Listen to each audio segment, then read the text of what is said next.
हाय friend, नमस्कार, जय Jagannath. Welcome to my new blog. आशा करुच्ची समस्त बहुत भल थे। तो गाइस आज किसी स्पेशल हवा जाऊँगी। तो गाइस बहुत दिन ही गला मोर सबुठारु फेवरेट जिनस खिया नथिला। तो आज मुझे बनवाक जाऊँगी।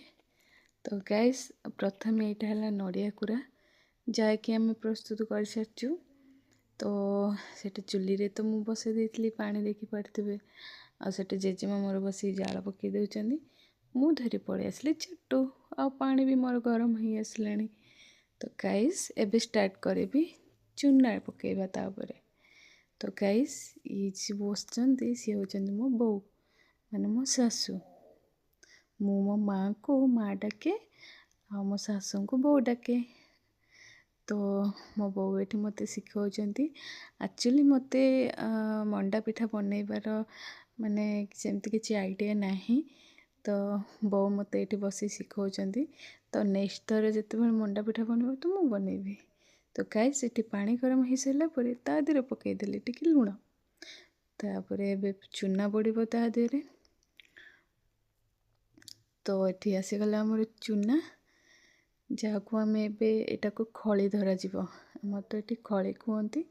आपण मानकर सेठी कौन कहती आपण मैंने कमेंट माध्यम मत जनइबे। तो बो ये खली धरचंदी। तो मुझे बस देखुची। तापर एबे हमर करवा पूर चीनी दे देछि ता देहरे टिके पानी भी दे देछि।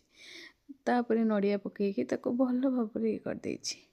तो गाइस वीडियो बहुत लंबा हो बोली आम ए रेडी कलु मंडा पिठा जहाँ देहरे पूर देकी भल से पूरा एमती पूरा प्लेन भाव में प्रथम चकुटिकी बहुत सुंदर करदे। तापर ए पिठा बहुत सजाड़ देछन। तापर मु पळै आसले हमर एंडुर पिठा बनइबा अमूल गरम करने को।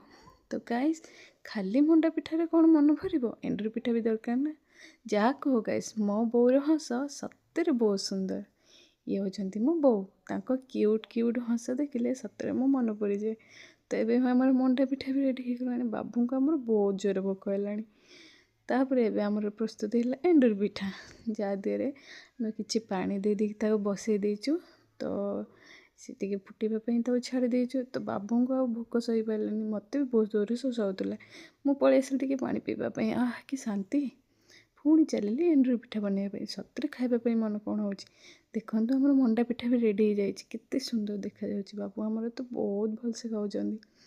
तापर आमर ये चलला एंडुर पिठा। तापर बहुत टिके भल से करदे एंडुर पिठा ता देहरे टिके आमर जो अमूल होती भी पकई